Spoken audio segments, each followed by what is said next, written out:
देखो रिसेंटली अभी ललन टॉप पे एक बहस हुई थी डज गॉड एग्जिस्ट पे।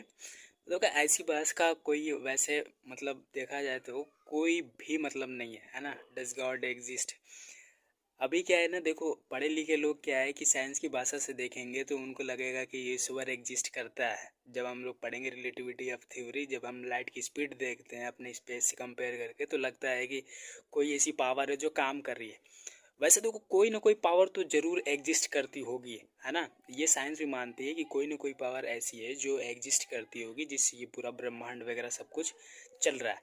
लेकिन उससे क्या है, देखो अभी जो डिबेट हुई ना, उससे मुझे ये लग रहा था कि इससे हर धर्म के लोग अपने अपने स्तर पर सोचते होंगे कि ये यदि गॉड एग्जिस्ट करता है तो ये मेरे वाले गॉड एग्जिस्ट करते हैं, ये इसके वाले गॉड एग्जिस्ट करते हैं, है ना।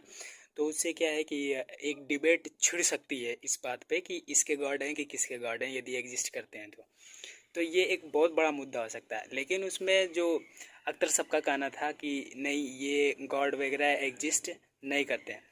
तो देखो ऐसा यदि फिलॉसफी के माध्यम से देखा जाए या फिर एक सामान्य व्यक्ति के नज़रिए से देखा जाए कि गॉड एग्जिस्ट नहीं करते हैं, तो ऐसा हो भी सकता है कि गॉड एग्जिस्ट ना करते हो, है ना। और देखो इस डिबेट का कोई मतलब नहीं निकला था जहाँ तक मेरा मानना है। और मैं चाहूँगा कि ऐसे भविष्य में ऐसी डिबेट का कोई मतलब भी ना निकले जिससे कि पॉलिटिक्स को बढ़ावा मिले, गॉड एग्जिस्ट करता है या नहीं करता है। अभी देखना आने वाले चुनाव में इसका एक बहुत बड़ा मुद्दा बनेगा कि यदि गॉड एग्जिस्ट करता है तो कौन से धर्म जाति का गॉड एग्जिस्ट करता है। यदि ये पॉलिटिक्स का एक हिस्सा बन सकता है, राजनेताओं के लिए ऐसा हो सकता है। तो मेरा मानना है कि ऐसी बहस ना हो इन फ्यूचर तो ठीक है।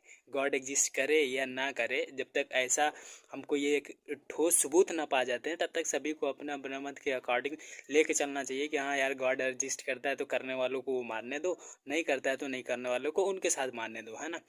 वैसे तो मैं गॉड में विश्वास नहीं करता हूँ, लेकिन मैं मानता हूँ, मैं भी ये मानता हूँ कि कोई ऐसी पावर है जिसकी वजह से सब कुछ चल रहा है।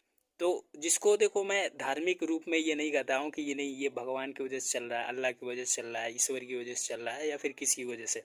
मैं उस पावर को यही मानता हूँ कि वो कोई पावर है, सुपर पावर होगी कोई जिसकी वजह से सारी चीज़ें चल रही है। तो क्या आपके भी मन में ऐसा कोई लगता है कि कुछ ऐसी पावर है जिसकी वजह से सारी चीज़ें चल रही है? डज गॉड एग्जिस्ट की वजह को हटा करके यदि सोचे आप, तो कुछ ऐसा लगता है कि जिसकी वजह से ये मतलब पूरा ब्रह्मांड वगैरह सब कुछ चल रहा है। तो मैं आशा करता हूँ कि इस वीडियो में ये हम लोग समझे हैं कि गॉड वगैरह यदि है भी तो उसका अपना महत्व होगा। वो इस पृथ्वी वाले जो भी पृथ्वी पे हो रही घटना है, केवल वही नहीं उसके नज़र में होगा, और भी गैलेक्सी में बहुत सारी